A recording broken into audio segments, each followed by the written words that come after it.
Samuel, Matius, Markus, Lukas, dan Yohanes. Bagaimana kabar kalian semua? Pasti sehat-sehat semuanya ya. Kalian kangen gak dengan Kak Yanti? Kak Yanti kangen loh sama kalian semua. Puji Tuhan ya, kita hari ini bisa beribadah. Gimana nih dengan sekolah online kalian? Pasti seru. Tetap semangat di dalam Kristus dan tetap berdoa. Sekarang kita akan mendengarkan firman Tuhan. Mari kita mempersiapkan Alkitab kita. Alkitab, bukunya Tuhan. Alkitab, buku kesayangan. Ku suka Alkitab. Ini firman Tuhan, ini Alkitabku. Adik-adik, ini Alkitab Kawili. Alkitab kalian mana? Sekarang tiba saatnya kita memuji Tuhan dan belajar lagu baru, lalu berdoa dan mendengarkan firman Tuhan. Selamat beribadah, Tuhan Yesus memberkati.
Adik-adik, tadi sudah memuji Tuhan ya? Sekarang waktunya mendengarkan firman Tuhan. Sebelum mendengarkan firman Tuhan, mari kita berdoa dulu ya. Tuhan Yesus, terima kasih Tuhan, kami mengucap syukur kepadamu. Sehingga pada hari ini Tuhan, kami boleh mendengarkan firman-Mu. Tuhan Yesus, Kau pimpin kami, supaya kami mengerti apa yang menjadi kebenaran firman-Mu. Hanya di dalam nama Tuhan Yesus, kami mengucap syukur dan berdoa. Amin. Selamat mendengarkan firman Tuhan adik-adik. Halo anak-anak, gimana kabar kalian semua? Nah, tadi Kak Willy kan nyanyi, bagus ya Kak Willy nyanyi ya. Dia nyanyi Alkitab, Alkitab, bukunya Tuhan gitu kan. Nah, Kak Pauline percaya orang tua kalian pasti juga mengajak kalian membaca Alkitab setiap hari, karena ini sangat penting ya. Nah, ini adalah koran. Nah, di koran ini biasanya banyak berita ya. Mungkin kalian jarang baca koran, tapi papa mama sering ya baca. Nah, biasanya di koran ini banyak semua kejadian-kejadian penting yang terjadi, baik di Indonesia maupun di luar negeri. Khususnya akhir-akhir ini kan ada COVID-19 ya. Jadi banyak berita yang selalu memuat. Nah, misalnya ini, produksi massal ventilator untuk orang-orang yang korban dari COVID-19. Ya, ini mulai disiapkan. Nah, kalau kita pengen tahu apa yang sedang terjadi di dunia saat ini, kita selalu baca koran. Nah, tapi rupanya ada satu buku yang jauh lebih penting dari koran, yaitu betul Alkitab. Ya, ini lebih penting daripada koran. Karena apa? Alkitab ini isinya segala sesuatu tentang Tuhan yang besar, yang sangat kita perlukan dalam hidup kita. Dan semua perintah-perintah Tuhan di dalam ini sangat berguna buat kita. Ya, nah hari ini Kak Pauline mau menceritakan bagian Alkitab yang sangat penting, yang perlu kita ketahui dan kita percayai. Ayo kita baca bersama ya. Dari Matius 28 ayat 1 sampai 15. Kita buka bersama ya. Kak Pauline tunggu, nanti kita baca bersama. Matius itu Injil yang pertama. Matius 28 ayat 1 sampai 15. Sudah ketemu? Ya, kita baca bersama ya. Matius 28 ayat 1 sampai 15. Setelah hari Sabat lewat, menjelang menyingsingnya fajar pada hari pertama minggu itu, pergilah Maria Magdalena dan Maria yang lain menengok kubur itu. Maka terjadilah gempa bumi yang hebat, sebab seorang malaikat Tuhan turun dari langit dan datang ke batu itu dan menggulingkannya lalu duduk di atasnya. Wajahnya bagaikan kilat dan pakaiannya putih bagaikan salju. Dan penjaga-penjaga itu gentar ketakutan dan menjadi seperti orang-orang mati. Akan tetapi, malaikat itu berkata kepada perempuan-perempuan itu, "Janganlah kamu takut, sebab aku tahu kamu mencari Yesus yang disalibkan itu. Ia tidak ada di sini, sebab ia telah bangkit, sama seperti yang telah dikatakannya. Mari, lihatlah tempat ia berbaring. Dan segeralah pergi, dan katakanlah kepada murid-muridnya, bahwa ia telah bangkit dari antara orang mati. Ia mendahului kamu ke Galilea. Di sana kamu akan melihat dia. Sesungguhnya aku telah mengatakannya kepadamu." Mereka segera pergi dari kubur itu dengan takut dan dengan sukacita yang besar dan berlari cepat-cepat untuk memberitahukannya kepada murid-murid Yesus. Tiba-tiba Yesus berjumpa dengan mereka dan berkata, "Salam bagimu." Mereka mendekatinya dan memeluk kakinya serta menyembahnya. Maka kata Yesus kepada mereka, "Jangan takut, pergi dan katakanlah kepada saudara-saudaraku, supaya mereka pergi ke Galilea dan di sanalah mereka akan melihat aku." Ketika mereka di tengah jalan, datanglah beberapa orang dari penjaga itu ke kota dan memberitahukan segala yang terjadi itu kepada imam-imam kepala. Dan sesudah berunding dengan tua-tua, mereka mengambil keputusan lalu memberikan sejumlah besar uang kepada serdadu-serdadu itu dan berkata, kamu harus mengatakan bahwa murid-muridnya datang malam-malam dan mencurinya ketika kamu sedang tidur. Dan apabila hal ini kedengaran oleh wali negeri, kami akan berbicara dengan dia sehingga kamu tidak beroleh kesulitan apa-apa. Mereka menerima uang itu dan berbuat seperti yang dipesankan kepada mereka. Dan cerita ini tersiar di antara orang Yahudi sampai sekarang ini.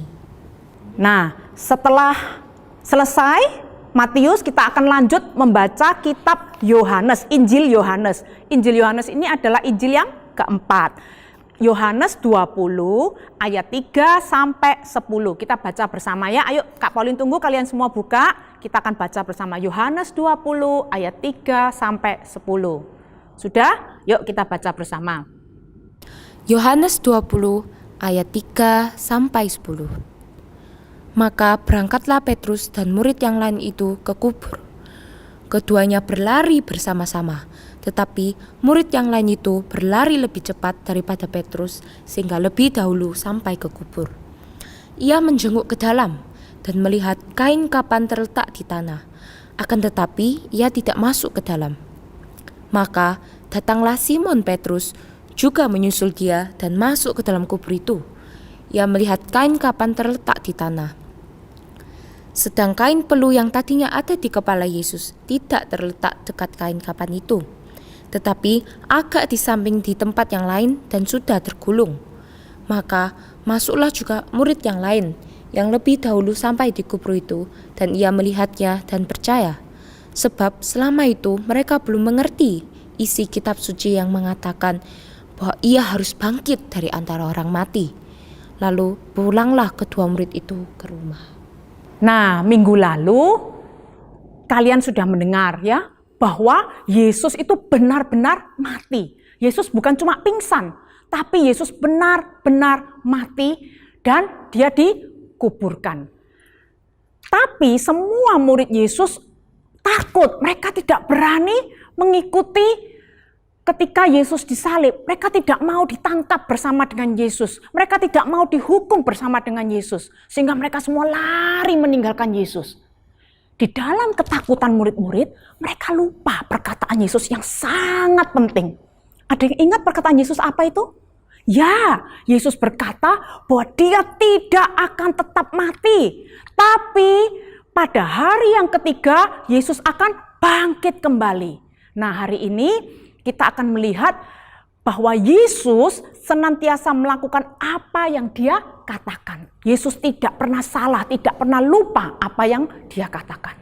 Nah, walaupun murid-murid lupa, tapi musuh-musuh Yesus yang benci kepada Yesus itu ingat bahwa sebelum Yesus mati, Yesus pernah berkata, dia akan bangkit pada hari yang ketiga. Nah, musuh-musuh Yesus tentu saja mereka tidak mau melihat hal ini terjadi. Mereka tidak mau Yesus bangkit. Maka mereka pergi kepada Pilatus, minta supaya kuburan Yesus itu disegel. Dan prajurit-prajurit pilihan yang perkasa, yang kuat, ditugaskan menjaga kubur Yesus. Supaya Yesus tidak bangkit. Nah, para wanita yang sangat mengasihi Yesus, yang ikut melihat bagaimana Yusuf Arimatia menguburkan Yesus, mereka sedih, tapi mereka ingin sekali mengurapi tubuh Yesus supaya tubuh Yesus tetap bisa bertahan. Ya, jadi minggu pagi setelah lewat hari Sabat, mereka mempersiapkan semua rempah-rempah yang akan dipakai untuk mengurapi tubuh Yesus.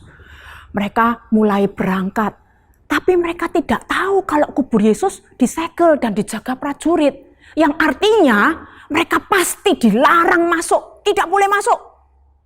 Jadi karena mereka tidak tahu, mereka berangkat, mereka bawa rempah-rempah itu. Di tengah jalan mereka saling tanya, aduh nanti siapa ya yang akan membukakan pintu kubur bagi kita? Kan pintu kubur itu berat dan besar, siapa yang bisa menggulingkannya supaya kita bisa masuk dan mengurapi tubuh Yesus? Mereka terus bertanya-tanya. Sementara itu, di kubur Yesus, tiba-tiba terjadi gempa bumi yang dahsyat sekali, besar sekali. Begitu dahsyatnya, semua tentara kaget. Mereka belum pernah mengalami gempa bumi seperti itu. Tiba-tiba turun malaikat dari surga, menggulingkan pintu penutup kubur Yesus, lalu duduk di atasnya. Semua prajurit-prajurit perkasa yang kuat, yang pilihan itu, melihat hal itu, mereka ketakutan. Walaupun mereka punya senjata lengkap, mereka tidak berani berbuat apa-apa. Pengawal-pengawal yang kuat dan besar yang gagah itu, juga batu besar, rupanya tidak bisa menghentikan Yesus bangkit dan meninggalkan kuburnya. Nah, anak-anak, malaikat menggulingkan batu penutup kubur bukan supaya Yesus bisa keluar dari kubur. Sebab Yesus itu kuat, dia tidak butuh seorang pun membukakan pintu kubur bagi dia. Sebab pagi itu, bahkan sebelum batu terguling, Yesus sudah bangkit dan keluar dari kubur. Lalu, mengapa para malaikat harus menggulingkan penutup kubur?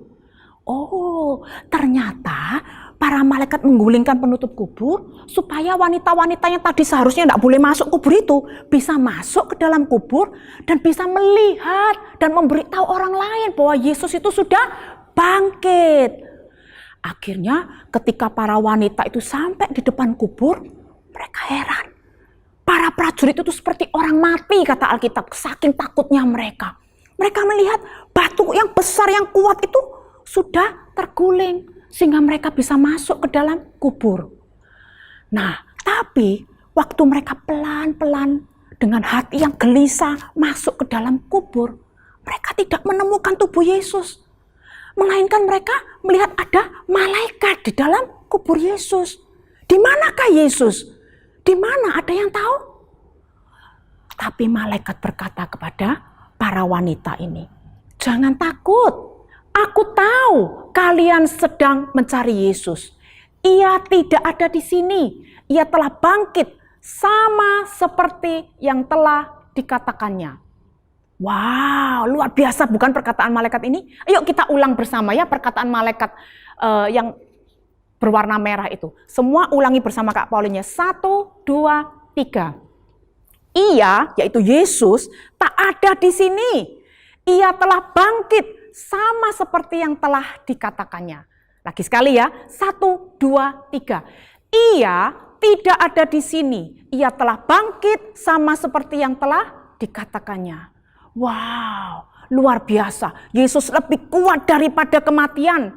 Kematian tidak bisa mengalahkan Yesus. Yesus selalu melakukan apa saja yang ia katakan.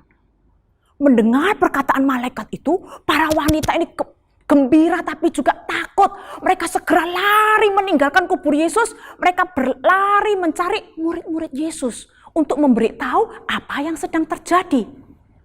Tapi tiba-tiba saat mereka berlari menuju murid-murid, tiba-tiba dalam perjalanan Yesus itu menemui mereka. Yesus berkata, "Salam." Segera para wanita ini mendekati kaki Yesus. Mereka memegang kaki Yesus, menyembah Yesus. Yesus berkata kepada mereka, "Jangan takut. Pergi, beritahu murid-muridku agar mereka pergi ke Galilea. Di situ aku akan menemui mereka." Wow, para wanita itu begitu bersuka cita karena mereka melihat Yesus tidak lagi mati. Tapi Yesus itu sungguh-sungguh bangkit, hidup. Sehingga mereka gembira sekali, mereka pergi kepada para murid untuk memberitakan kabar baik itu. "Hei, dengar, Yesus hidup, Yesus hidup, Yesus bangkit dari kematian." Tepat seperti yang dia katakan.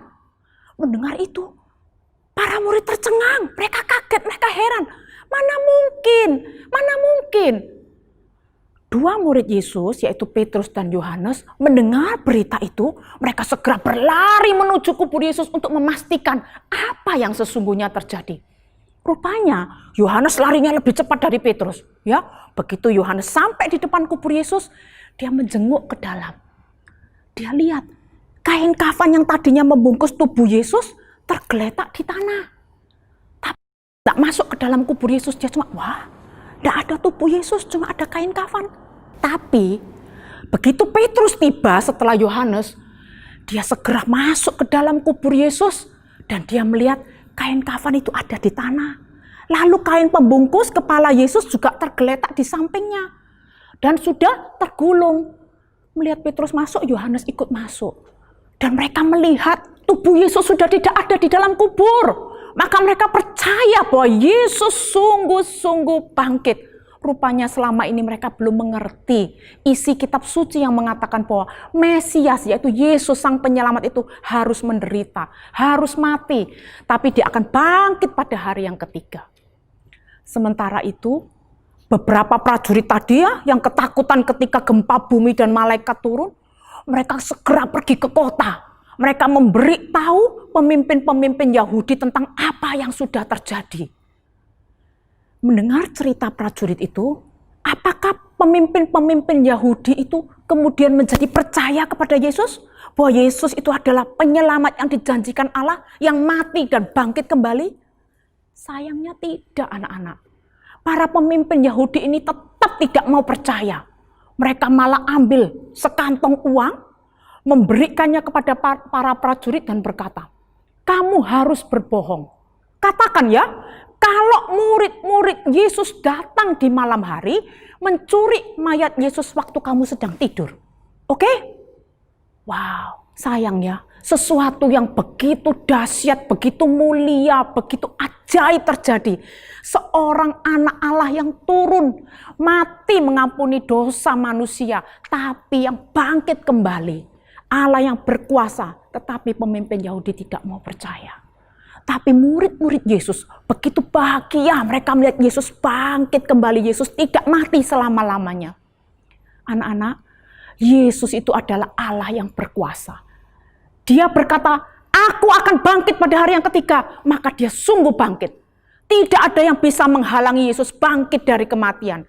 Imam-imam tidak bisa, Pilatus tidak bisa, prajurit-prajurit tidak bisa. Batu penutup kubur pun tidak bisa menghalangi Yesus keluar bangkit dari kubur. Bahkan iblis pun tidak bisa. Yesus hidup. Ini adalah sebuah berita sukacita yang perlu diketahui semua orang. Nah, anak-anak, Yesus itu anak Allah yang memang dikirim oleh Allah untuk mati menanggung dosa-dosa kita. Tetapi Yesus tidak mati selama-lamanya. Dia bangkit. Tahukah engkau, Yesus bangkit dengan kuasanya sebagai Allah. Dia tidak butuh bantuan siapapun untuk bangkit. Dan melalui kebangkitan Yesus, ada dua hal yang Tuhan berikan kepada kita menjadi pengharapan kita. Yang pertama, melalui kebangkitan Yesus, itu artinya Yesus mengalahkan dosa. Dosa tidak bisa lagi berkuasa atas kita yang percaya kepada Dia. Karena di dalam Yohanes 1 ayat 12 dikatakan, siapa yang percaya kepada Yesus diberi kuasa menjadi anak-anak Allah. Sehingga ketika dosa itu kemudian datang menggoda kita, misalnya, "Ayo, kamu malas belajar, bohong, atau tidak taat sama orang tua." Maka Yesus yang tinggal di dalam kita, Roh Kudus yang ada di dalam kita, akan menolong kita untuk bisa berkata, "No, I don't want to sin." Aku tidak mau berdosa. Aku mau menyenangkan Tuhan. Ada kuasa yang kita miliki untuk bisa hidup menyenangkan Tuhan. Untuk bisa hidup taat kepada Tuhan. Itu yang pertama. Arti yang kedua dari kebangkitan Yesus adalah Yesus mengalahkan kematian. Artinya apa? Suatu hari nanti kita semua kakak maupun adik-adik, orang tua kalian akan meninggalkan dunia ini. Tapi Yesus berjanji, ketika kita percaya kepada Dia, Dia menyediakan tempat di surga agar kita bisa hidup selamanya bersama dengan Yesus di surga. Bukankah itu sesuatu yang luar biasa? Mari anak-anak kita semua menceritakan tentang kuasa Tuhan yang ajaib ini kepada orang-orang di sekitar kita. Oke? Nah, kita akan berdoa bersama. Kita sangat bersyukur bahwa Allah begitu dahsyat, begitu luar biasa sehingga Dia bangkit dari kematian dan memberi kita kuasa. Yuk, kakak undang kalian semua bangkit berdiri, angkat tangan kalian dan kita akan berdoa bersama. Ikuti Kak Pauline berdoa ya. Tuhan Yesus, terima kasih bahwa Engkau datang ke dunia, mati di atas kayu salib untuk menanggung semua hukuman atas dosa-dosa kami. Tapi Engkau tidak selama-lamanya mati. Engkau bangkit pada hari yang ketiga untuk memberikan kuasa kepada kami, agar kami bisa berkata tidak terhadap dosa, tetapi hidup menyenangkan Tuhan. Dan kebangkitanmu memberi kami harapan untuk suatu hari nanti kami akan tinggal bersama dengan Engkau di surga. Terima kasih Tuhan Yesus, tolong kami menceritakan kabar baik ini kepada semua orang. Di dalam nama Tuhan Yesus kami berdoa. Semua katakan amin. Nah, kita akan menghafal ayat hafalan untuk bulan Mei. Kak Pauline percaya kalian semua sudah bisa hafal ya. Kita akan mulai dari yang bahasa Indonesia. Ya. Mulai dari alamatnya dulu ya. 1, 2, 3. Mazmur 32 ayat yang ke-5. Dosaku kuberitahukan kepadamu, dan Engkau mengampuni kesalahan karena dosaku. Nah, sekali lagi ya. 1, 2, 3. Mazmur 32 ayat 5. Dosaku kuberitahukan kepadamu, dan Engkau mengampuni kesalahan karena dosaku. Nah, adik-adik, dosa itu tidak enak kalau kita simpan terus. Ya, itu membuat kita merasa terus bersalah, berbeban berat, ya, sedih, tidak enak semua. Tetapi Tuhan mengundang, karena Yesus sudah mati di salib, ayo beritahu dosamu. Aku mengampuni engkau. Aku beri engkau kuasa to say no to sin, untuk mengatakan tidak terhadap dosa, tapi bisa hidup menyenangkan Tuhan. Seperti kisah yang kita dengar hari ini ya. Nah, kita akan menghafal yang Inggris ya, bersama-sama. 1, 2, 3. Psalm 32 verse 5. I confess all my sins to you, and you forgive me. Nah, lagi sekali ya. 1, 2, 3. Psalm 32 verse 5. I confess all my sins to you, and you forgive me.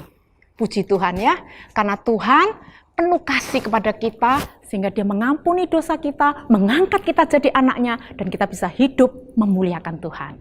Adik-adik, Tuhan Yesus sangat mengasihi kalian semua.